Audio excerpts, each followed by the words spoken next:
ഇന്ന് രാത്രികാലം നമുക്ക് വായിക്കാം. എബ്രായ ലേഖനം 3-ാം അധ്യായത്തിൻ്റെ 10-ഉം 11-ഉം വാക്യങ്ങൾ ഞാൻ വായിക്കാം. അതുകൊണ്ട് എനിക്ക് ആ തലമുറയോട് നീരസമുണ്ടായി. അവർ തെറ്റിപ്പോകുന്ന ഹൃദയമുള്ളവർ എന്നും എൻ്റെ വഴികളെ അറിയാത്തവർ എന്നും ഞാൻ പറഞ്ഞു. അവർ എൻ്റെ സ്വസ്ഥതയിൽ പ്രവേശിക്കുകയില്ല എന്ന് ഞാൻ എൻ്റെ ക്രോധത്തിൽ സത്യം ചെയ്തു. പിന്നെ വായിക്കുന്ന wherefore I was displeased with this generation and said they do always err in their heart, but they did not know my ways. As I swear in my wrath, they shall not enter into my rest. അവർ എൻ്റെ സ്വസ്ഥതയിൽ പ്രവേശിക്കുകയില്ല എന്ന് ഞാൻ എൻ്റെ ക്രോധത്തിൽ സത്യം ചെയ്തു. നമ്മൾ കഴിഞ്ഞ 2-3 ക്ലാസ്സുകളായിട്ട് ആ സങ്കീർത്തനം 95-ലെ കൊട്ടേഷൻ അത് എബ്രായ ലേഖനത്തിൽ എഴുതിയിരുന്ന കാര്യമാണ് നമ്മൾ പറഞ്ഞത്.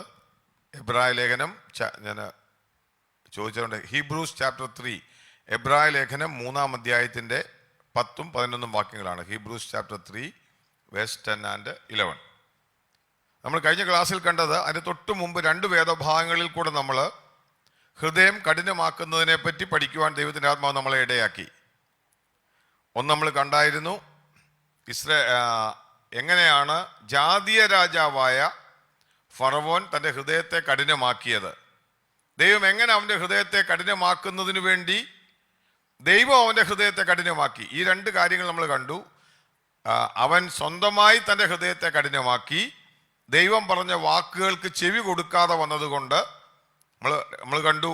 അവസാനം ദൈവത്തിന് നീതിയുള്ള കരം വെളിപ്പെട്ടപ്പോൾ ദൈവം അവൻ്റെ ഹൃദയത്തെ കഠിനമാക്കി ദൈവനാമത്തിന് വേണ്ടി ഉപയോഗിച്ചത് നമ്മൾ കണ്ടു. രണ്ടാമത് നമ്മൾ മനസ്സിലാക്കിയത് ഇസ്രായേൽ മക്കളുടെ ചരിത്രം. നമ്മൾ ഈ വായിക്കുന്ന വേദഭാഗത്ത് ഹൃദയം കഠിനമാക്കുന്നത് എങ്ങനെയാണ് അത് നമ്മൾ കഴിഞ്ഞ ലാസ്റ്റ് ക്ലാസ്സിൽ നമ്മൾ വായിച്ചിരുന്നു. ഇസ്രായേൽ മക്കളുടെ ഹൃദയത്തെയും ദൈവം കഠിനമാക്കി.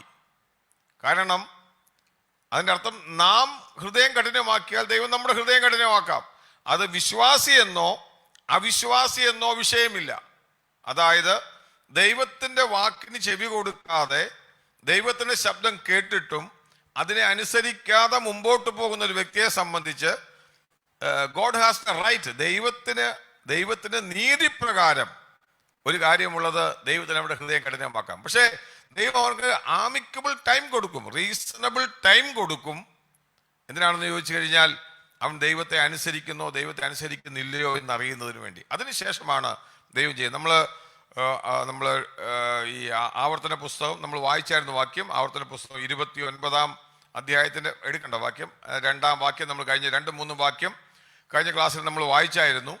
അന്ന് നമ്മളിങ്ങനെ വായിച്ചത് ദൈവം അവർക്ക് തിരിച്ചറിയുന്ന ഹൃദയവും കാണുന്ന കണ്ണും കേൾക്കുന്ന ചെവിയും നൽകിയില്ല. അത് നമ്മൾ ആവർത്തന പുസ്തകം 29-29 ആവർത്തന പുസ്തകം 29 വേഴ്സ് 2, 3 and 4 ആണ്. നമ്മളത് കഴിഞ്ഞ ക്ലാസ്സിൽ വായിച്ചതാണ്. ഞാനത് ഇന്ന് വായിക്കുന്നില്ല. ഞാൻ പറഞ്ഞത് അങ്ങനെ ഇസ്രായേൽ മക്കളുടെ ഹൃദയം കഠിനപ്പെട്ടു പോയ ചരിത്രമാണ് നമ്മൾ കണ്ടത്. ദൈവം അവരുടെ ഹൃദയത്തെ കഠിനമാക്കി. കാരണം ദൈവത്തിൻ്റെ വാക്കുകളെ അവർ കേട്ടില്ല, ദൈവത്തിൻ്റെ വാക്കുകളെ അനുസരിച്ചില്ല. ദൈവം അവരുടെ ഹൃദയത്തിൽ നിന്നുള്ള അവരുടെ ചിന്തകളെ അറിയാൻ വേണ്ടി അവരെ പരീക്ഷിച്ചപ്പോൾ അവർ ദൈവത്തെ പരീക്ഷിക്കുന്നവരായി, ദൈവത്തിനെതിരെ പിറുപിറുക്കുന്നവരായി.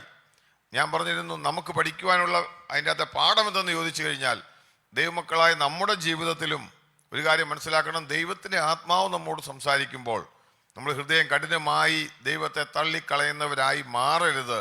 മാറിയാൽ പലപ്പോഴും നമ്മുടെ ജീവിതത്തിലും ഇതേ അനുഭവം തന്നെ ഉണ്ടാകും. കാര്യം നമ്മൾ വായിച്ചതുപോലെ തന്നെ പുറപ്പാട് പുസ്തകം 17-7 അത് നമ്മളിങ്ങനെ വായിച്ചു.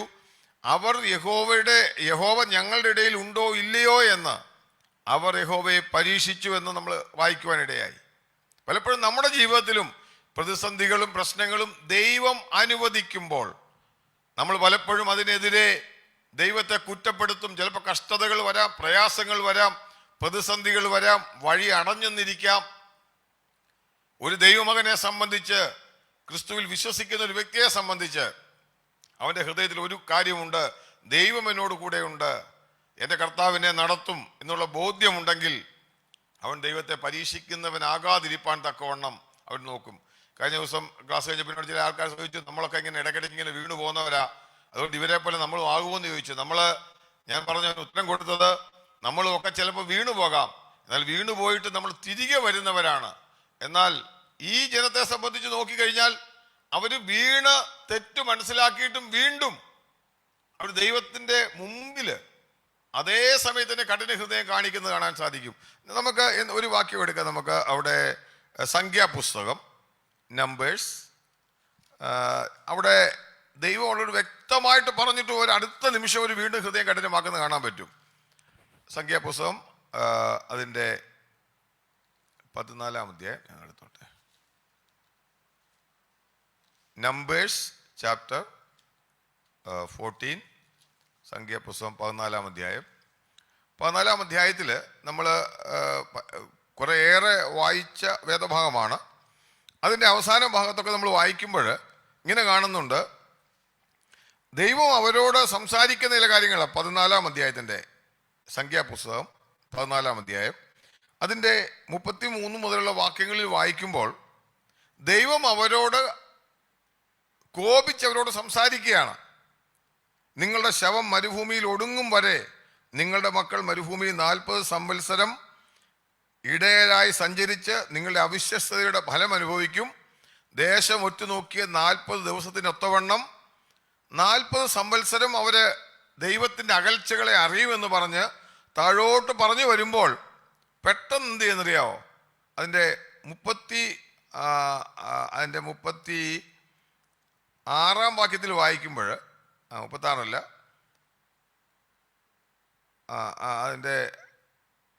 അതിൻ്റെ 39-ാമത്തെ വാക്യം ദൈവം അവരോട് സംസാരിച്ചതിന് ശേഷം അവസാനത്തെ വാക്യം 39-ാം വാക്യം ഇങ്ങനെ വായിക്കുന്നത്, പിന്നെ മോശ ഈ വാക്കുകൾ ഇസ്രായേൽ മക്കളോടൊക്കെയും പറഞ്ഞു, ജനം ഏറ്റവും ദുഃഖിച്ചു.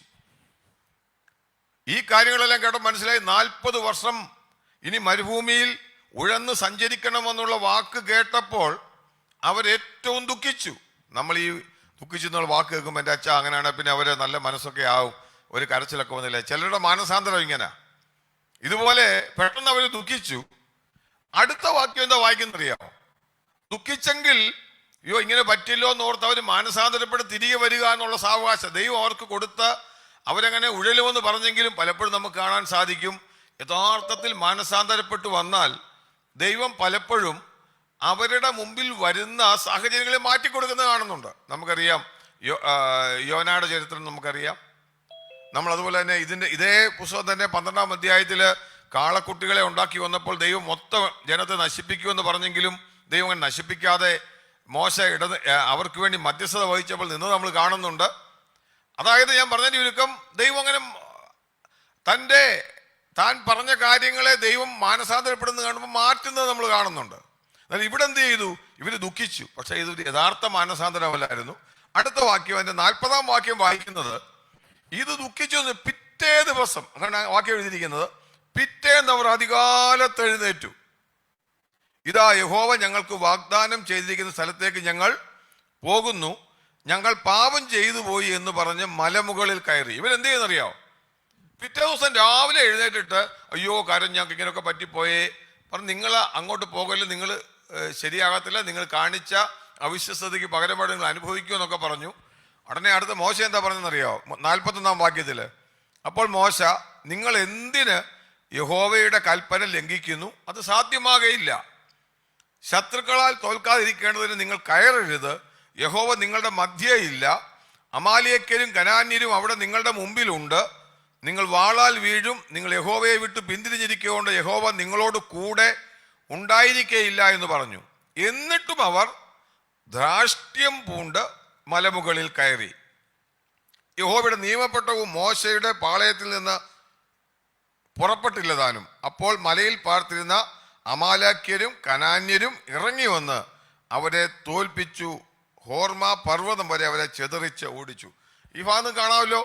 ദുഃഖിച്ചു കരഞ്ഞു പോയ ജനം അടുത്ത ദിവസം രാവിലെ മോശ പറഞ്ഞതിന് വിരോധമായിട്ട് കടന്നു പോവുകയും വലിയ ഒരു പരാജയം അവരുടെ ജീവിതത്തിൽ ഉണ്ടാവുകയും ചെയ്യുന്നത് കാണാൻ സാധിക്കും. ഞാൻ പറഞ്ഞതിൻ്റെ അർത്ഥം, ഹൃദയം കഠിനമാക്കി കഴിഞ്ഞു കഴിഞ്ഞാൽ പിന്നെ ദൈവത്തിൻ്റെ വചനം കേൾക്കാനോ അതിന് എതിരായിട്ടായിരിക്കും അവർ ചെയ്യുന്നത്. നമുക്ക് അവിടെ ആ വിഷയം ഞാൻ അവസാനിപ്പിക്കുക. നമ്മൾ കഴിഞ്ഞ ക്ലാസ്സിൽ പഠിച്ച വിഷയം അതിൻ്റെ 10ാം വാക്യം ഇന്ന് വായിക്കുമ്പോൾ തുടങ്ങുന്നത് എങ്ങനെയാണ്? ഇങ്ങനെ വായിക്കുന്നത്, അതുകൊണ്ട് എനിക്ക് ആ തലമുറയോട് നീരസം ഉണ്ടായി. നമ്മളിപ്പോൾ ഈ വായിച്ച കേട്ട ഭാഗത്തു നമുക്ക് മനസ്സിലാക്കാൻ പറ്റും, അതുകൊണ്ട് എനിക്ക് നീരസം ഉണ്ടായി. Wherefore I was displeased or angry with this generation. എന്തുകൊണ്ടാണ് ഇത് ഇത്രയും പഠിച്ച് നമുക്കറിയാൻ പറ്റും എന്തുകൊണ്ട് ദൈവത്തിന് നീരസം ഉണ്ടായി. സിമ്പിളാ. അവർ ദൈവത്തിന്റെ വാക്ക് കേട്ടില്ല, ഹൃദയം കഠിനമാക്കി, ദൈവം തങ്ങളുടെ ഇടയിൽ ഉണ്ടോ എന്ന് ദൈവത്തെ തള്ളിപ്പറഞ്ഞു, ദൈവത്തെ പരീക്ഷിച്ചു. ഇങ്ങനെയുള്ള ജനത, അതുകൊണ്ട് ദൈവത്തിന് എനിക്ക് ആ തലമുറയോട് നീരസം ഉണ്ടായി.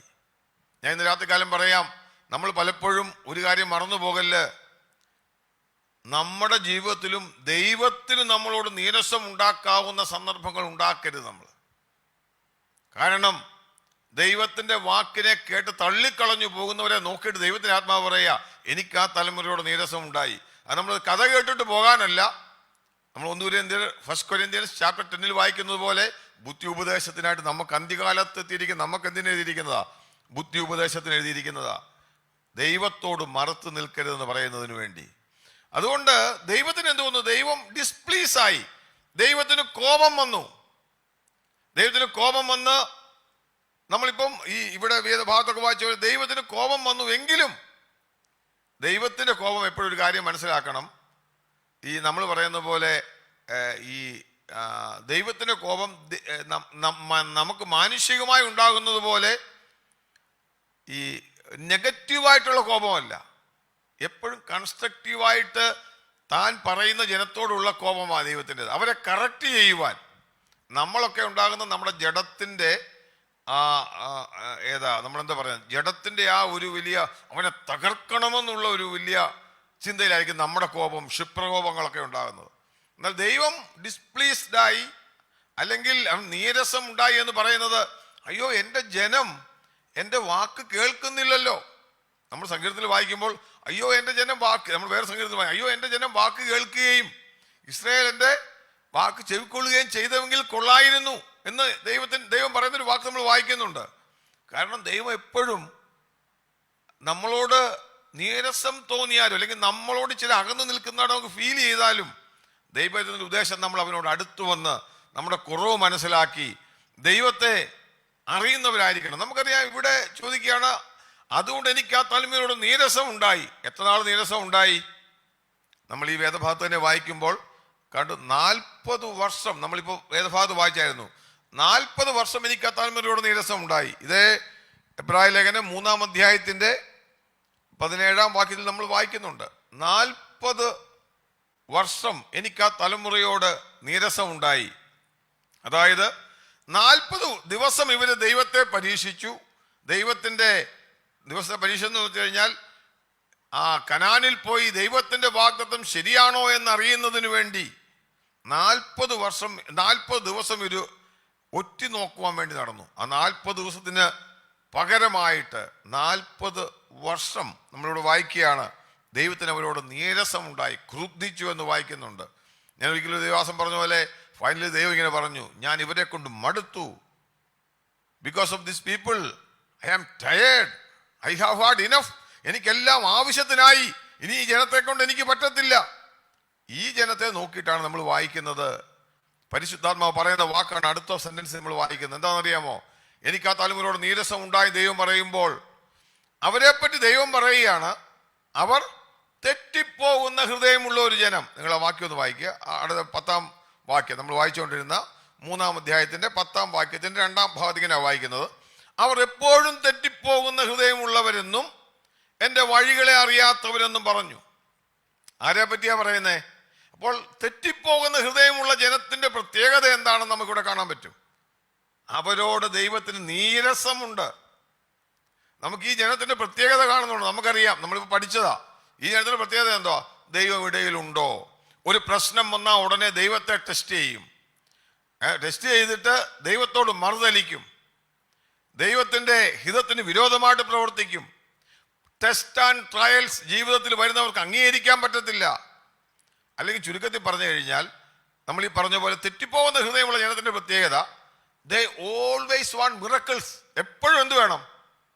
നമ്മൾ ഒരു പ്രശ്നം വന്നാൽ ഉടനെ ഒരു മിറക്കിൾ വേണം. അടുത്ത പ്രശ്നം വരുമ്പോൾ പെട്ടെന്നൊരു മിറക്കിൾ വേണം. എന്ന് കഴിഞ്ഞാൽ ജീവിതത്തിൽ വരുന്ന പ്രതിസന്ധികളിൽ ദൈവം പഠിപ്പിക്കാൻ ആഗ്രഹിക്കുന്ന പാഠങ്ങൾ പഠിക്കത്തില്ല. ചില പ്രതിസന്ധികളിൽ നമ്മളോട് ദൈവത്തെ കൂടുതൽ ഡിപ്പെൻഡ് ചെയ്യാൻ വേണ്ടി ദൈവം പഠിപ്പിക്കാൻ ആഗ്രഹിക്കുന്നത്. അന്നേരം അതിന് പകരമായിട്ട് ഇവരെന്ത് ചെയ്യും? They want A miracle. അതായത് ഈ ജനത്തിന്റെ പ്രത്യേകത, തെറ്റിപ്പോകുന്ന ഹൃദയമുള്ള ജനത്തിന്റെ പ്രത്യേകത എന്നാന്ന് ചോദിച്ചു കഴിഞ്ഞാൽ ദേ ഓൾവേസ് വാണ്ട് മിറക്കിൾസ്.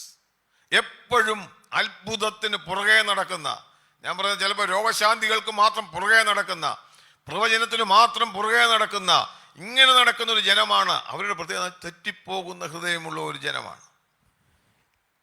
രണ്ടാമത് അവരെ പറ്റി പറയുക, തെറ്റിപ്പോകുന്ന മാത്രമല്ല, അവരെ പറ്റി പറയുമ്പോൾ ഒരു വാക്യം, രണ്ടാം വാക്യത്തിൽ വായിക്കുന്നത് they do always go astray in their heart എന്നാ. ഓൾവേസ്, അവിടെ വാക്കിന്റെ പ്രത്യേകത ഇരിക്കുന്നത് എപ്പോഴും തെറ്റിപ്പോകുന്ന ഹൃദയമുള്ള ഒരു ജനം. ഞാൻ പറയാം, നമ്മളൊക്കെ നമ്മുടെ ജീവിതത്തിലൊക്കെ നമ്മളും ചിലപ്പോൾ തെറ്റിപ്പോകാറുണ്ട്. എപ്പോഴും തെറ്റിപ്പോവുക എന്ന് പറഞ്ഞു കഴിഞ്ഞാൽ നമ്മളിപ്പോൾ വായിച്ച അവരുടെ പ്രത്യേകത എന്താ? അവരുടെ ഒരു പ്രത്യേക ക്യാരക്ടർ എന്ന് പറഞ്ഞാൽ ദൈവത്തിൽ നിന്ന് മാറിപ്പോകുന്ന ഹൃദയമാണ്. എപ്പോഴും തെറ്റിപ്പോവുക. അവരുടെ വഴി ഈ 40 ആണ്ട് ദൈവം ഇവരെ നടത്തുമ്പോഴും ഇവരുടെ ജീവിതം നമുക്ക് കാണാം, ഇവരെപ്പോഴും ദൈവത്തിന്റെ വഴി വിട്ടുമാറുന്നവരായിരുന്നു. തെറ്റിപ്പോകുന്ന ഹൃദയം. നമ്മൾ തുടങ്ങുന്നത് ഈ മെരീബ നാളും മസാ നാളെന്ന് പറയുമ്പോൾ ദൈവം 2 അത്ഭുതങ്ങൾ ഇസ്രായേൽ മക്കളുടെ യാത്രയുടെ 1-ാം ഭാഗത്ത് നമ്മൾ വായിക്കുന്നതാണ്. പുറപ്പാട് പുസ്തകം 17-ാം അധ്യായത്തിൽ. അതുപോലെ തന്നെ നമ്പേഴ്സ്, സംഖ്യാപുസ്തകം 20-ാം അധ്യായത്തിൽ വായിക്കുമ്പോൾ അവിടെ വേറൊരു ഭാഗത്തും ഇതുപോലെ തന്നെ വെള്ളമില്ലാതെ നിലവിളിക്കുന്നുണ്ട് ഇവര്. അത് അവരുടെ ഈ യാത്രയുടെ അവസാന സമയത്താണ്. അവിടെയും ഇവിടെ ദൈവം പറഞ്ഞു കഴിഞ്ഞപ്പോൾ നമ്മൾ വായിക്കുന്നുണ്ട്, മെരീബയിലും മസാനാളിലും അവർ നിലവിളിച്ച് ദൈവം വെള്ളം കൊടുത്തു. അതുപോലെ അവിടെ നിലവിളിക്കുക. അവിടെ നമ്മൾ നോക്കിയാൽ മെരീബയിലെ പോലെ അവിടും അതേ വാക്ക് തന്നെ അവിടെ ഉപയോഗിച്ചിരിക്കുന്നത്. എന്ന് പറഞ്ഞു കഴിഞ്ഞാൽ തുടക്കത്തിലും ഒടുക്കത്തിലും ഈ 40 വർഷം കൊണ്ട് ദൈവരെ നടത്തിയിട്ടും അവസാനവും ഇവരുടെ മനസ്സിൽ എന്താണെന്നറിയാമോ? ദൈവത്തെ പരീക്ഷിക്കുന്ന ഹൃദയമായിരുന്നു. അതുകൊണ്ടാണ് ദൈവത്തിന്റെ ആത്മാവ് പറഞ്ഞത് അവരെപ്പോഴും തെറ്റിപ്പോകുന്ന ഹൃദയമുള്ള ഒരു ജനം. നമ്മൾ കർത്താവ് പറഞ്ഞ ഉപമയ്ക്കകത്ത് നമ്മളിങ്ങനെ വായിക്കുന്നുണ്ട്. മർക്കോസിന്റെ സുവിശേഷത്തിൽ യേശു കർത്താവ് ഹൃദയത്തെ പറ്റി പഠിപ്പിക്കുമ്പോൾ പറയുന്ന ഉപമ എന്ന് പറയുന്നത് വിത്ത് വിതയ്ക്കുന്നവന്റെ ഉപമയാണ്. അതിനകത്ത് ഹൃദയത്തെ ഉപമിച്ചോട് പറയുമ്പോൾ അവരെ ഈ ഒരു കൂട്ടരുടെ കാര്യം പറയുന്നത് അവര് വേരില്ലാത്തത് കൊണ്ട് ക്ഷണികന്മാരാകുന്നു പറയുന്നുണ്ട്. അവർ ക്ഷണത്തിൽ ഇടറിപ്പോകുന്നു. പ്രത്യേകം എന്താണെന്ന് വെച്ച് കഴിഞ്ഞാൽ അവരെ എങ്ങനെ കഷ്ടതയോ പട്ടിണിയോ അല്ലെങ്കിൽ കഷ്ടതയോ പ്രതിസന്ധികളോ പ്രശ്നങ്ങളോ ഒക്കെ വരുമ്പോൾ പെട്ടെന്ന് ഇടറിപ്പോവും. അതുവരെ ഭയങ്കര സന്തോഷവും കയ്യടിയും ഒക്കെ ആയിരിക്കും. ഇവരെ പോലെ അതുവരെ അവർ നല്ല നിലയിലൊക്കെ പോവും. പ്രശ്നം വരുന്നുണ്ടെ പറയും, ഞങ്ങൾക്ക് അവിടെ അതുണ്ടായിരുന്നു, ഞങ്ങൾ അവിടെ നിന്ന് ഇട്ടേച്ച് പോകുന്നത് എന്തിനാ, ഞങ്ങൾക്ക് ഇതുണ്ട്, ഇങ്ങനെ പറയുന്നൊരു കൂട്ടം ജനം. പലപ്പോഴും നമ്മൾ മനസ്സിലാക്കേണ്ട കാര്യം, അവര് വേരില്ലാത്തതിനാൽ, അവര് ആഴത്തിൽ ദൈവത്തെ മനസ്സിലാക്കാത്തതുകൊണ്ട് അവർ ഇടറിപ്പോകുന്നവരാ. ഇവരെ പറ്റി അപ്പോസ്തല പ്രവൃത്തിയിൽ നമ്മൾ വായിക്കുമ്പോൾ 7-ാം അധ്യായം ഒന്ന് വായിക്കാം. ആക്ട്സ് ചാപ്റ്റർ 7, അപ്പോസ്തല പ്രവൃത്തി 7-ാം അധ്യായത്തിൽ വായിക്കുമ്പോൾ 7-ാം അധ്യായത്തിന്റെ ഇവിടെ സ്തേഫാനോസ് അവരെ പറ്റി പറയുന്നൊരു വാക്കുണ്ട്. 7-ാം അധ്യായത്തിന്റെ 51-ാമത്തെ വാക്യം, ചാപ്റ്റർ 7 വേഴ്സ് 51. അപ്പോസ്തല പ്രവൃത്തികൾ 7-ാം അധ്യായത്തിന്റെ 51-ാമത്തെ വാക്യത്തിൽ ഈ സ്തേഫാനോസ് തന്റെ പ്രസംഗത്തിന്റെ അവസാനത്തിൽ ഇവരെ നോക്കിയിട്ട് പറയുകയാണ്, ശാഠ്യക്കാരും ഹൃദയത്തിനും ചെവിക്കും പരിച്ഛേദന ഇല്ലാത്തവരുമായുള്ളവരെ, നിങ്ങളുടെ പിതാക്കന്മാരെ പോലെ തന്നെ നിങ്ങളും എല്ലായ്പ്പോഴും പരിശുദ്ധാത്മാവിനോട് എന്ത് ചെയ്യുന്നു? മറുത്തു നിൽക്കുന്നു. നമ്മൾ ഈ എബ്രായ ലേഖനത്തിൽ വായിക്കുമ്പോഴും പരിശുദ്ധാത്മാവോട് അവരോട് അരുളി ചെയ്യുക. അവിടെ നമ്മൾ കാണുന്നത് പരിശുദ്ധാത്മാവോട് മറുത്തു നിൽക്കുക. അതുകൊണ്ട് എപ്പോഴും തെറ്റിപ്പോകുന്ന ഒരു ഹൃദയമുള്ള ജനത്തിന്റെ പ്രത്യേകത എന്ന് വെച്ചാൽ ശാഠ്യക്കാരായിരിക്കും, ഹൃദയത്തിനും ചെവിക്കും പരിച്ഛേദന ഇല്ലാത്തവരായിരിക്കും, ക്ഷണികന്മാരായവരാ. അതുകൊണ്ട് എപ്പോഴും നമ്മൾ ഒന്നാമത്തെ ഇവരുടെ ക്യാരക്ടർ എന്ന് പറയുന്നത് അവരെപ്പോഴും മിറക്കിൾസ് മാത്രം ആഗ്രഹിക്കുന്നവരാ, പരീക്ഷകളെ അംഗീകരിക്കാത്തവരാണ് എപ്പോഴും. അല്ലെങ്കിൽ വേറെ നിലയിൽ പറഞ്ഞ പ്രതിസന്ധി വന്നാൽ ഉടനെ ദൈവത്തെ കുറ്റപ്പെടുത്തുന്നവരായിരിക്കും. എന്നാൽ രണ്ടാമത്തെ പ്രശ്നം, അവർ എപ്പോഴും തെറ്റിപ്പോകുന്ന ഹൃദയമുള്ള ഒരു ജനമാണ്. ഒന്ന് അത്ഭുതങ്ങളെ മാത്രം വരും, എപ്പോഴും ഓൾവേസ് ഒരു പ്രശ്നം വരും, ഒരു സംഭവം വരും, തെറ്റിപ്പോകും. അവർ ക്ഷണത്തിൽ വാടിപ്പോകുന്നവരാണ്. ശാഠ്യക്കാരും ഹൃദയത്തിന് പരിച്ഛേദന ഇല്ലാത്തവരുമാണ്. അവരെ നോക്കിയിട്ട് മൂന്നാമത്തെ ക്യാരക്ടറെ പറ്റി പറയുന്നത് ഈ 10-ാം വാക്യത്തിൽ തന്നെ പറയാണ്, അവർ എൻ്റെ വഴികളെ അറിയാത്തവരെന്നും പറഞ്ഞു. അവിടെ വായിക്കുന്നത് 10-ാം വാക്യത്തിന്റെ 2-ാം ഭാഗത്ത്, അവർ തെറ്റിപ്പോകുന്ന ഹൃദയമുള്ളവരെന്നും എൻ്റെ വഴികളെ അറിയാത്തവരെന്നും പറഞ്ഞു. നമുക്കറിയാം ഈ വഴികളെ അറിയാത്തതിൻ്റെ പ്രത്യേകത എന്നാണെന്നറിയാം. ഈ നാട്ടിലൊക്കെ പോകുമ്പോൾ നമുക്കറിയാം, നമ്മൾ പലപ്പോഴും വഴിയൊന്നും അറിയത്തില്ലെങ്കിൽ നമ്മൾ ഈ മാപ്പൊക്കെ ഇട്ടു പോകും അല്ലേ. ചിലപ്പോൾ ഈ മാപ്പ് ആൾക്കാരെ ഓടിച്ചുകൊണ്ട് ചില വലിയ ഈ വെള്ളത്തിൻ്റെയൊക്കെ സൈഡിൽ കൊണ്ട് ചെല്ലുമ്പോഴാണ് അറിയാം നമ്മൾ അടുത്ത് കുഴിയാന്ന് അറിയുന്നത്. എന്ന് പറഞ്ഞ പോലെ വഴി അറിയാതെ നമ്മൾ മാപ്പിനെയൊക്കെ ആശ്രയിച്ച് പോകാറുണ്ട്. അന്നേരം അതുപോലെ തന്നെ ഈ വഴി അറിയത്തില്ലെങ്കിൽ ഉള്ള പ്രശ്നം എന്ന് വെച്ച് കഴിഞ്ഞാൽ, ഇവിടെ നമ്മൾ ഈ വേദഭാഗത്ത് വായിക്കുമ്പോൾ അവർ തെറ്റിപ്പോകുന്നവരാ. വഴി അറിയത്തില്ലാത്തതുകൊണ്ട് ഈ വഴി നമ്മൾ ഈ ആടിനെ മേയിച്ചുകൊണ്ട് പോകുമ്പോൾ നമ്മൾ വായിക്കുന്നുണ്ട്, ഈ പൗലോസ് ആടിന്റെ പ്രത്യേകത, ആട് തെറ്റിപ്പോകുന്ന ജീവിയാണ്. മുമ്പിൽ പോകുന്ന ആള് മാറിക്കഴിഞ്ഞാൽ ഉടനെ ഇത് തെറ്റിപ്പോകും. ഞാൻ പണ്ടൊരു കഥയ്ക്കകത്ത് കേട്ടിട്ടുണ്ട്, ഈ ആടുകൾ ഇങ്ങനെ പോകുമ്പോൾ ഈ മുമ്പേ ഒരു ആട് പോവുകയാണ്, എൻ്റെ പുറകെ ആട് ഇങ്ങനെ പൊയ്ക്കൊണ്ടിരിക്കും. അദ്ദേഹം ഒരു കഥ പറഞ്ഞു, ഇങ്ങനെ ചെറിയൊരു ഇടവഴി പോലെ വഴി കൂടെ ആടുകളെല്ലാം നിരനിരയായിട്ട് വരിക. ഇദ്ദേഹം എന്ന് വെച്ചാൽ ഏറ്റവും മുമ്പിൽ വരുന്ന ആടിൻ്റെ മുമ്പിൽ ഒരു കമ്പ് വെച്ചു. ഉടനെ മുമ്പിലത്തെ ആട് എന്തെന്ന് വെച്ചാൽ കമ്പ് കണ്ടപ്പോൾ ജമ്പ് ചെയ്തു. ഒരു 3-4 ആട് ഇങ്ങനെ ജമ്പ് ചെയ്ത് പോയിട്ട് ഈ കമ്പ് അങ്ങ് മാറ്റി പുറകെ വരുന്ന ആട് എന്തെന്ന് വെച്ച് കഴിഞ്ഞാൽ പിന്നെ ജമ്പ് ചെയ്യാൻ തുടങ്ങി. എന്ന് പറഞ്ഞാൽ ഇതുപോലാണ് ആടിൻ്റെ സ്വഭാവം. എന്ന് വെച്ച് കഴിഞ്ഞാൽ അവര് മുമ്പേ പോകുന്നവർ ചെയ്ത പോലെ അങ്ങ് ചെയ്തു പോവുക. ഇവരെ പറ്റി പറയുന്ന ഇവർ വഴി അറിയാത്തവരാ. പക്ഷെ ഇവിടെ ഒരു ഈ ഇസ്രായേൽ മക്കളോട് വഴിയെ അറിയാത്തവരെന്ന് പറയുമ്പം തൊട്ട് പുറകിലത്തെ വാക്യത്തിൽ നമ്മൾ വായിക്കുന്നുണ്ട്. 9-ാം വാക്യത്തിൽ വായിച്ചൊരു കാര്യമുണ്ട്, അതോടൊന്ന് ചേർത്ത് വായിച്ചിട്ട് നമുക്ക് പോകാം. 9-ാം വാക്യത്തിൽ പറയുന്നുണ്ട്, അവരെൻ്റെ പ്രവൃത്തികളെ കണ്ടവരായിരുന്നു. ശ്രദ്ധിക്കണം, വേഴ്സ് 9 നമ്മൾ വായിച്ചത് നോക്കിയാൽ മതി. 40 ആണ്ട് അവരെന്ത് ചെയ്തു? എൻ്റെ പ്രവൃത്തികളെ കണ്ടു.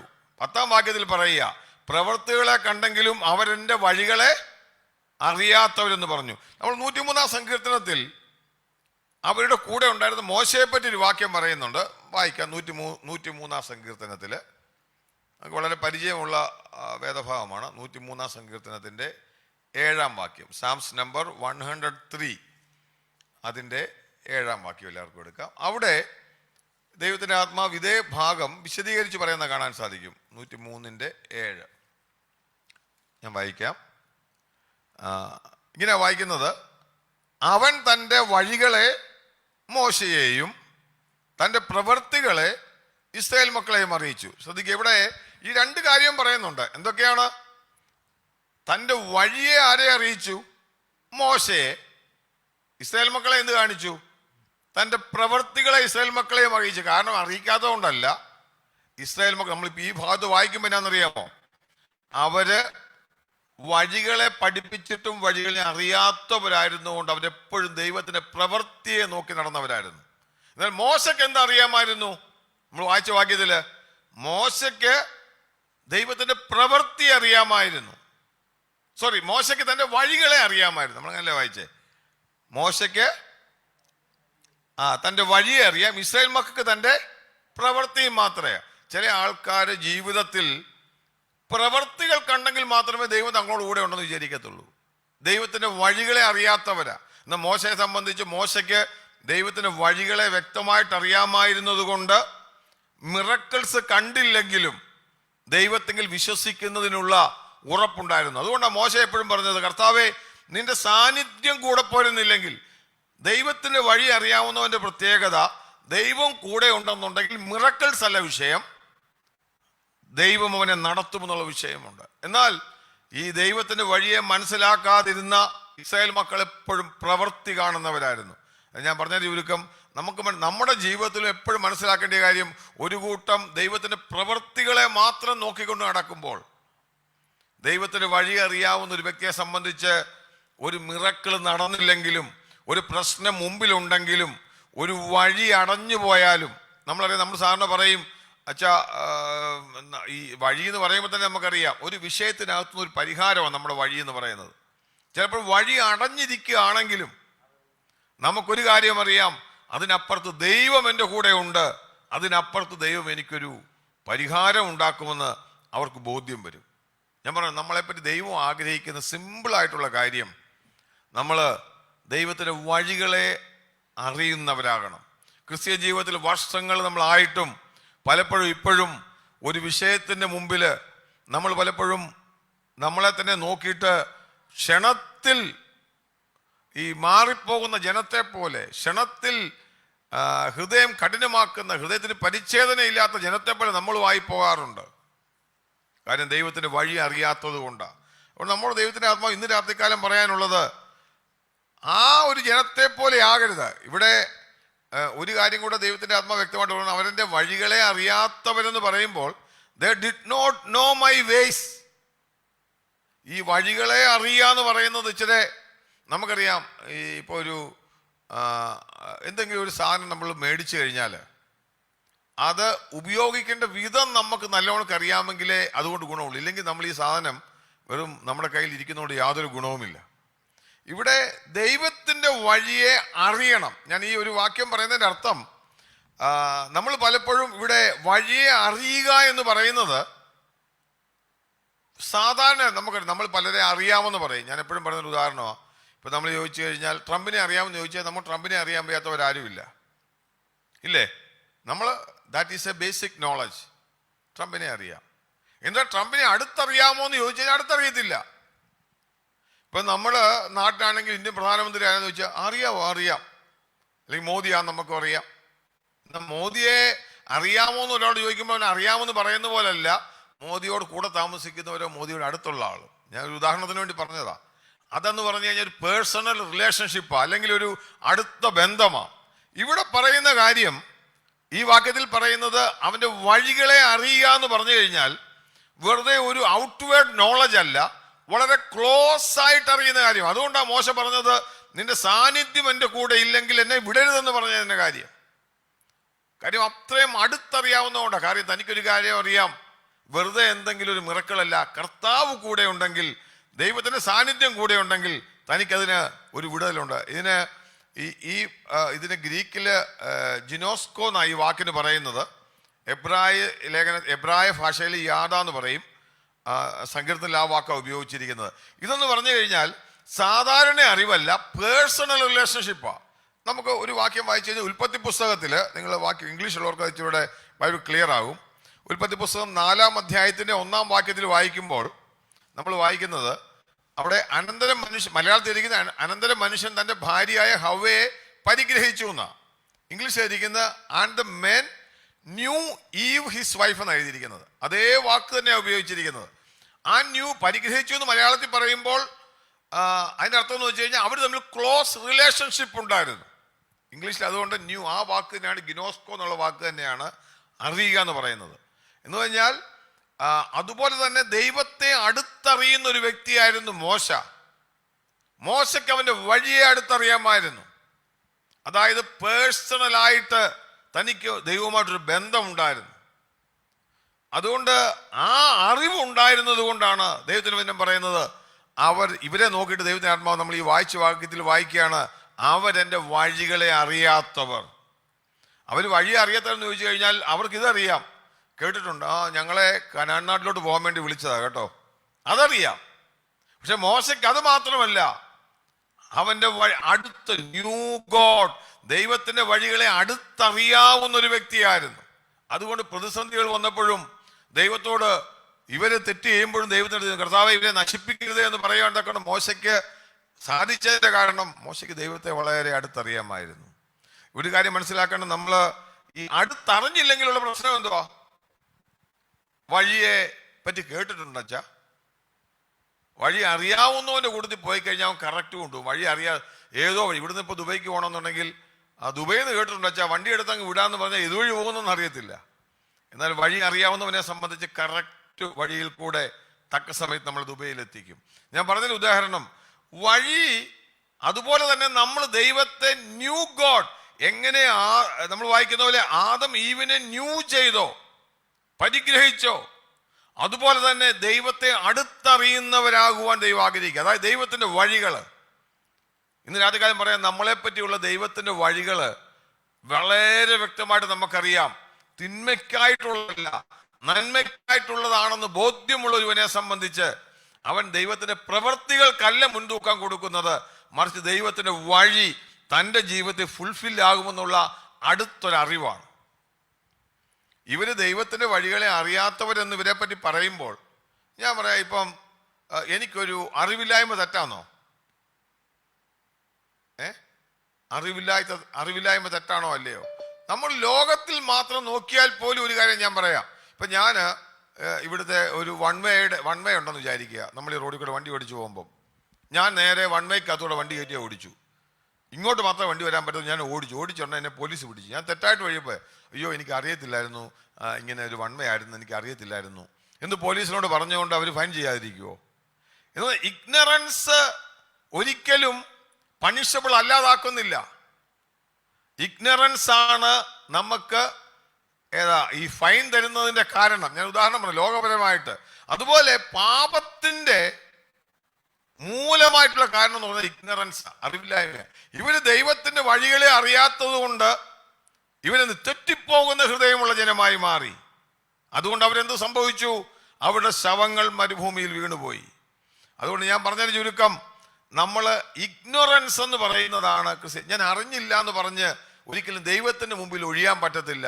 ലോകത്തിന് ഞാനിപ്പം എനിക്ക് വിസ കിട്ടിയപ്പം UAE പോകുന്ന മതി കയറി. ഇപ്പോൾ ഒരാൾ എന്നെ കളിപ്പിച്ചാന്ന് വിചാരിച്ചോ, അവിടെ ഒരു വിസിറ്റ് വിസ വന്നേച്ച് ഇങ്ങോട്ട് കയറാൻ പറഞ്ഞു. അത് 30 ദിവസത്തെ വിസ തന്നത്. എന്നിട്ട് അവൻ പറഞ്ഞു 60 ദിവസം ആന്ന് നീ ഇവിടെ നിന്ന് ഒരു കുഴപ്പമൊന്നുമില്ലെന്ന് പറഞ്ഞു. 60 ദിവസം കഴിഞ്ഞപ്പോൾ അവൻ എയർപോർട്ടിൽ ചെന്ന് കഴിഞ്ഞാൽ അവർ പിടിക്കും. അയ്യോ എനിക്ക് അറിയത്തില്ലായിരുന്നു ഇത് 30 ദിവസമാണെന്ന് പറഞ്ഞു കഴിഞ്ഞാൽ എയർപോർട്ടുകാർ സമ്മതിക്കത്തില്ല. അവർ പറയും നീ ഇത് ഫൈൻ അടിച്ചേച്ച് പോയാൽ മതി. ഞാൻ ignorance is the basis of നമ്മുടെ ഒരു സിന്ന്, പാപത്തിൻ്റെ. അതുപോലെ ഫൈൻ തരുന്നത് പോലെ ഇന്ന് രാത്രികാലം ഞാൻ പറയാം, നമ്മളെപ്പറ്റി ദൈവത്തിൻ്റെ ആഗ്രഹം ദൈവത്തിൻ്റെ നോളജിൽ അവർ വഴികളെ അറിയാത്തവരാകുമ്പോൾ നമ്മൾ അറിയുന്നവരായിട്ട് വളർന്നു വരണം. ദൈവത്തിന് നമ്മളോട് സംസാരിക്കാനുണ്ടെന്നുള്ള ബോധ്യം നമ്മളുടെ ജീവിതത്തിൽ ഉണ്ടായിരിക്കണം. ഞാൻ ഒന്നുകൂടെ ഒരിക്കൽ കൂടെ പറയാം, നമ്മളെ ജീവിതത്തിൽ എപ്പോഴും ഇഗ്നറൻസ്, അറിവില്ലാതെ എനിക്ക് അതിനെപ്പറ്റി ഒന്നും കൂടുതൽ അറിയണ്ട അച്ഛാ, ചില ആൾക്കാർ പറയുന്നുണ്ട് എനിക്ക് അതിനെപ്പറ്റി കൂടുതലൊന്നും അറിയണ്ട. എന്നാൽ സകലതും അറിയുവാൻ ആഗ്രഹിക്കുന്ന ഒരു ദൈവമകനെ സംബന്ധിച്ച് അവൻ്റെ ജീവിതം പ്രവൃത്തികളെ കാണുന്ന ഇസ്രായേൽ മക്കളുടെ ചരിത്രത്തിൽ നിന്ന് മാറി വഴിയെ അറിയുന്ന മോശയെ പോലായി മാറുമ്പോൾ അവൻ്റെ ജീവിതം എന്ന് പറയുന്നത് വ്യത്യസ്തമായിരിക്കും. അവനൊരിക്കലും പരാജയപ്പെട്ടു പോകത്തില്ല. ഒരു മിറക്കിൾ കണ്ടില്ലെങ്കിലും അവൻ കുറ്റപ്പെടുത്തത്തില്ല. അവൻ പറയും I know the ways of the Lord. അവൻ്റെ വഴികൾ തികവുള്ളതാണെന്ന് എനിക്കറിയാം, അവൻ്റെ വഴികൾ എന്നെ നേരെ നടത്തുന്നതാണെന്ന് എനിക്കറിയാം. ഇന്ന് രാത്രികാലവും അങ്ങനെ ദൈവമാക്കി. നമ്മൾ യോഹന്നാന്റെ സുവിശേഷം 17-ാം അധ്യായത്തിന്റെ 3-ാം വാക്യത്തിൽ പറയുമ്പോൾ, അറിവിനെ പറ്റി പറയുമ്പോൾ ഈവൻ നോളജ് നിത്യജീവനാണെന്നാണ് പറയുന്നത്. ഒന്ന് വായിക്കാം നമുക്ക് യോഹന്നാന്റെ സുവിശേഷം അതിൻ്റെ 17-ാം അധ്യായം, ജോൺസ് ഗോസ്പൽ, അതിൻ്റെ ചാപ്റ്റർ 17, 17-ാം അധ്യായത്തിൻ്റെ 3-ാം വാക്യം. നമുക്ക് ചിലർക്ക് അറിയാവുന്ന വാക്യമാണ്, ഞാൻ വായിക്കാം. ഏകസത്യദൈവമായ നിന്നെയും നീ അയച്ചിരിക്കുന്ന യേശുക്രിസ്തുവിനെയും അറിയുന്നത് തന്നെ നിത്യജീവനാകുന്നു. എങ്ങനെ നമ്മൾ നിത്യജീവൻ പ്രാപിക്കുന്നത്? നോ ജീസസ്, അവനെ സാക്ഷാൽ അറിയണം. സത്യദൈവത്തെയും നിത്യജീവനായ ക്രിസ്തുവിനെയും നമ്മൾ മനസ്സിലാക്കുക. അറിയുന്നത് നിത്യജീവനാണ്. ഇതിനകത്ത് ഞാൻ പറഞ്ഞതിൻ്റെ അർത്ഥം, നമ്മൾ ദൈവം ബൈബിൾ ക്ലാസ്സുകളും കാര്യങ്ങളും ദൈവത്തിൻ്റെ ആത്മ നമ്മളെ പഠിപ്പിക്കുന്ന എന്തിനാണെന്ന് ചോദിച്ചു കഴിഞ്ഞാൽ, we have to come into the deeper knowledge of God. ദൈവത്തെ പറ്റിയുള്ള ആ പരിജ്ഞാനത്തിലേക്ക് നമ്മൾ കടന്നു വരുമ്പോൾ ഞാൻ പറയാം ക്രിസ്ത്യ ജീവിതം ധന്യമാകും. ഇത് നമ്മൾ താഴോട്ട് വായിക്കുമ്പോൾ അവരെ പറ്റി വീണ്ടും പറയുന്നുണ്ട്. എന്തുകൊണ്ടാണ് ദൈവത്തിൻ്റെ ആത്മാവ് അങ്ങനെ പറയുന്നതെന്ന് പറയുന്നത്. അതിൻ്റെ 11-ാം വാക്യത്തിൽ നമ്മൾ വായിക്കുമ്പോൾ, ഇപ്പം നമ്മൾ ഈ വായിച്ച വാക്യങ്ങൾ മനസ്സിലായി കാണുമെന്ന് വിചാരിക്കാം. അതുകൊണ്ട് ദൈവം ഇത്രയും പറഞ്ഞു. അതുകൊണ്ട് എനിക്ക് ആ തലമുറയോട് നീരസമുണ്ടായി. എപ്പോഴും തെറ്റിപ്പോകുന്ന ഹൃദയമുള്ളവരായിരുന്നു അവര്, എൻ്റെ വഴികളെ അറിയാത്തവരെന്ന് പറഞ്ഞു. പക്ഷെ ദൈവം അതുകൊണ്ട് എന്തോ സംഭവിച്ചു? വഴികളെ അറിയാത്ത ഇഗ്നറൻസ് ഉള്ള അവര്, എപ്പോഴും തെറ്റിപ്പോകുന്ന ഹൃദയമുള്ളവര്, ദൈവത്തിൻ്റെ വഴി പ്രവൃത്തിയെ മാത്രം നോക്കുന്ന ജനം, ഇവരെ നോക്കിയിട്ട് ദൈവത്തിൻ്റെ ആത്മാവ് ഒരു വാണിംഗ് കൊടുക്കുകയാണ് 11-ാം വാക്യത്തിൽ. അവർ എൻ്റെ സ്വസ്ഥതയിൽ പ്രവേശിക്കുകയില്ല എന്ന് ഞാൻ എൻ്റെ ക്രോധത്തിൽ, I swear in my wrath they shall not enter into my rest. എന്താ ഇവിടെ പറഞ്ഞേക്കുന്നത്? ദൈവത്തിൻ്റെ ആത്മാവിനെ നോക്കി വഴികളെ അറിയാത്ത, എപ്പോഴും പ്രവർത്തികൾ മാത്രം നോക്കിയിരുന്ന ജനത്തെ നോക്കിയിട്ട് ദൈവം പറയുകയാണ്, നിങ്ങൾക്കുള്ളതെൻ്റെ ക്രോധം ഡിസ്പ്ലീസിങ് ആണ്, ക്രോധം മാത്രമേ ഉള്ളൂ, പക്ഷേ എൻ്റെ സ്വസ്ഥതയിൽ നിങ്ങൾ പ്രവേശിക്കത്തില്ല. ഇന്ന് രാത്രികാലം നമുക്കും ഒരു മുന്നറിയിപ്പാണ്. ഈ ഒരു വാക്യത്തിൻ്റെ ബേസിസിലാണ് തുടർന്ന് ഈ അധ്യായത്തിൻ്റെ ബാക്കി ഭാഗങ്ങളും 4-ാം അധ്യായം 17 വരെ നിങ്ങൾ വായിച്ചാൽ ഈ സ്വസ്ഥത സ്വസ്ഥത സ്വസ്ഥത എന്നുള്ള വാക്ക് വീണ്ടും വീണ്ടും വീണ്ടും ആവർത്തിച്ചു വരുന്നുണ്ട്. നിങ്ങൾ അടുത്ത ദിവസങ്ങളിൽ പോകുമ്പോൾ അത് വായിക്കണം. അതായത് ദൈവത്തിൻ്റെ അൾട്ടിമേറ്റ് ഉദ്ദേശം ഈ ജനത്തെ പറ്റി, they have to enter into the ഈ റെസ്റ്റ്, ഈ ദൈവത്തിൻ്റെ സ്വസ്ഥതയിൽ. അവിടെ പറയുന്ന സ്വസ്ഥത എന്തോ സ്വസ്ഥത എന്നാ പറയുന്നത്, എന്തെങ്കിലും സ്വസ്ഥത എന്നല്ല, എൻ്റെ സ്വസ്ഥത, മൈ റെസ്റ്റ്. അല്ലെങ്കിൽ നമുക്ക് വേണേൽ പറയാം, ഞാൻ കൊടുക്കുന്ന ഈ സ്വസ്ഥതയ്ക്കകത്ത്, എൻ്റെ സ്വസ്ഥതയ്ക്കകത്ത് അവർ പ്രവേശിച്ചില്ല. അതേസമയം നമുക്കൊരു കാര്യം കാണാൻ സാധിക്കും, വഴി അറിയാവുന്നവനെ സംബന്ധിച്ച് അവൻ്റെ ജീവിതത്തിൽ ദൈവത്തിൻ്റെ നമ്മൾ പറയാം, മോശ ഒരു പരിധി വരെ നോക്കിക്കഴിഞ്ഞാൽ, നമുക്ക് മറ്റൊരു നിലയിൽ നോക്കിക്കഴിഞ്ഞാൽ മോശ കനാൻ നാട്ടിൽ എത്തിയില്ല. പക്ഷെ ഒരു കാര്യം അറിയാം, മോശയുടെ ജീവിതത്തിൽ ദൈവവുമായിട്ടുള്ള ബന്ധത്തിൽ അവൻ എപ്പോഴും സ്വസ്ഥതയിലായിരുന്നു. ദൈവത്തെ കുറ്റപ്പെടുത്തില്ല. കാര്യം ആ ഒരു വിഷയം വരുമ്പോൾ കർത്താവിനോട് ചോദിക്കും, കർത്താവ് ഈ ജനത്തെ ഞാൻ കൊണ്ടുവരിക, നീ എന്നെ ഹെൽപ്പ് ചെയ്യണം. ഈ ജനത്തിൻ്റെ പ്രതിസന്ധി വരുമ്പോൾ താൻ ദൈവത്തിൻ്റെ സന്നിധി പോവും. വഴി അറിയാത്ത ജനത്തിൻ്റെ മുമ്പിലും ദൈവത്തിൻ്റെ സാന്നിധ്യം അറിയാവുന്ന മോശയാണ് അവരെ നടത്തിക്കൊണ്ടുപോയത് നമ്മൾ വായിക്കുന്നുണ്ട്. ഞാൻ പറഞ്ഞു, ഇവിടെ ദൈവം എന്ത് ചെയ്യുന്ന പറയാന്നറിയാവോ, എൻ്റെ ക്രോധത്തിൽ സത്യം ചെയ്തു. നമ്മൾ സാധാരണ പറയുന്നതും, ഇപ്പം നമ്മൾ കാര്യം പറഞ്ഞു, നമ്മൾ സ്കൂളിലൊക്കെ പിള്ളേർ പറയത്തില്ലേ, എടാ ഞാൻ നാളെ ആ പേന കൊണ്ടുവരാമെന്ന് പറയും, അടുത്ത കൂട്ടുകാരനോട് പറയും. എന്നാൽ എടാ സത്യോടെ എൻ്റെ അമ്മയോടെ സത്യം, നമ്മൾ ചെറുപ്പത്തിൽ നമ്മൾ പറഞ്ഞിട്ടുള്ളൂ അല്ലേ, അല്ലെങ്കിൽ എൻ്റെ അമ്മയോടെ സത്യം ഞാൻ നാളെ ഇത് കൊണ്ടുവരാമെന്ന് പറയും. അതിൻ്റെ അർത്ഥം എന്ന് പറഞ്ഞു കഴിഞ്ഞാൽ, ഈ സാധാരണ പറയുന്നതിൽ വ്യത്യസ്തമാണ് ഈ നമ്മൾ ആണയിട്ട് പറയുമ്പോൾ. ഇവിടെ സത്യം ചെയ്ത് പറയുക. നമ്മൾ ഇംഗ്ലീഷ് വായിക്കുന്നത് എന്ത് ചെയ്തു, ഈ ടേക്കിംഗ് ആൻ ഓത്ത് ഓർ സ്വിയറിങ്. താൻ ദൈവം അത്രയ്ക്ക് ഉറപ്പോട് പറയുക, ഞാൻ ക്രോധത്തിൽ സത്യം ചെയ്തു, കാര്യം ഇവരിനി എന്ത് ചെയ്യത്തില്ല, എൻ്റെ സ്വസ്ഥതയിൽ പ്രവേശിക്കത്തില്ല എന്നുള്ളത്. ഈ കാരണം എന്താണെന്ന് വെച്ചാൽ നമുക്കറിയാം, ഇസ്രായേൽ മക്കൾ വന്നപ്പോൾ ഒരു ജയന്റ് പ്രോബ്ലമാണ് അവർ മുമ്പിൽ കണ്ടത്. അതിനേക്കാളും വലിയ ദൈവത്തെ അവർ കണ്ടില്ല. They didn't see the giant God, but they saw the giant problem in front of them. അവരുടെ മുമ്പിലുള്ള വലിയ പ്രശ്നത്തെ കണ്ടു, അതിനേക്കാളും വലിയവനായ ദൈവത്തെ അവർ കണ്ടില്ല. അതുകൊണ്ട് ദൈവം എന്ത് ചെയ്തു, എൻ്റെ ക്രോധത്തിൽ താൻ സത്യം ചെയ്തു. നമ്മൾ ആ വായിച്ച വേദഭാഗത്തിലേക്ക് വരുമ്പോൾ നമുക്ക് സംഖ്യാപുസ്തകത്തിലേക്ക് വരാം. ആ വാക്കിനോട് വായിച്ച് നമുക്ക് പെട്ടെന്ന് നമ്മൾ അവസാനിപ്പിക്കാം. സംഖ്യാപുസ്തകത്തിൽ വായിക്കുമ്പോൾ 14-ാം അധ്യായത്തിൽ നമുക്ക് കാണാൻ സാധിക്കും, അവിടെ 14-ാം അധ്യായത്തിൽ നമ്മൾ വായിച്ച വേദഭാഗത്ത് തന്നെയുണ്ട്. അത് 14-ാം അധ്യായത്തിൽ അവിടെ താൻ ക്രോധത്തിൽ സത്യം ചെയ്യുന്നത് കാണാൻ സാധിക്കും. 14-ാം അധ്യായത്തിൻ്റെ 21-ാം വാക്യത്തിൽ നമ്മൾ വായിക്കുമ്പോൾ, 21 അതിൻ്റെ 30-ാമത്തെ വാക്യത്തിൽ ഇങ്ങനെ വായിക്കുന്നത്, 14:30, സംഖ്യാപുസ്തകം 14:30. എൻ്റെ നേരെ പിറുപിറുത്തവരായ നിങ്ങളുടെ എണ്ണത്തിൽ ആരും ഞാൻ നിങ്ങളെ പാർപ്പിക്കുമെന്ന് സത്യം ചെയ്ത ദേശത്ത് കടക്കത്തില്ല. എന്നിട്ട് അവിടെ വായിക്കുമ്പോൾ ഇവര് അവിടെ ദൈവം താൻ ആക്ച്വലി ദൈവം സത്യം ചെയ്ത ദേശത്ത് എന്ത് ചെയ്തില്ല, ഇവര് കടന്നില്ല. പിന്നെ താവോട്ട് വായിക്കുമ്പോൾ നമ്മൾ വായിക്കാൻ സമയമില്ലാത്ത താവോട്ട് വായിക്കുമ്പോൾ കാണാൻ സാധിക്കും, താൻ ഇനി അവിടെ കടക്കയില്ലെന്ന് അവരെന്ത് ചെയ്തു, സത്യം ചെയ്തു. നമ്മൾ വായിച്ച എബ്രായ ലേഖനത്തിൽ തന്നെ വായിക്കുമ്പോൾ താഴോട്ട് വായിക്കുന്നുണ്ട്, 3-ാം അധ്യായത്തിൽ തന്നെ വായിക്കുന്നുണ്ട്, ക്രുദ്ധിച്ചു. അതിൻ്റെ 18-ാം വാക്യത്തിൽ വായിക്കുമ്പോൾ, 3:18 വായിക്കുമ്പോൾ അതേ ഭാഗം കോട്ട് ചെയ്തിട്ടുണ്ട്. ഇങ്ങനെ വായിക്കുന്നത്, അവരുടെ ശവങ്ങൾ മരുഭൂമിയിൽ വീണുപോയി, എൻ്റെ സ്വസ്ഥതയിൽ പ്രവേശിക്കയില്ലെന്ന് എന്ത് ചെയ്തു, ആണയിട്ടത് അനുസരണം കെട്ടവരോടല്ലാതെ പിന്നെ ആരോടാകുന്നു. ദൈവം എന്ത് ചെയ്തു, ആണയിടുകയാണ്.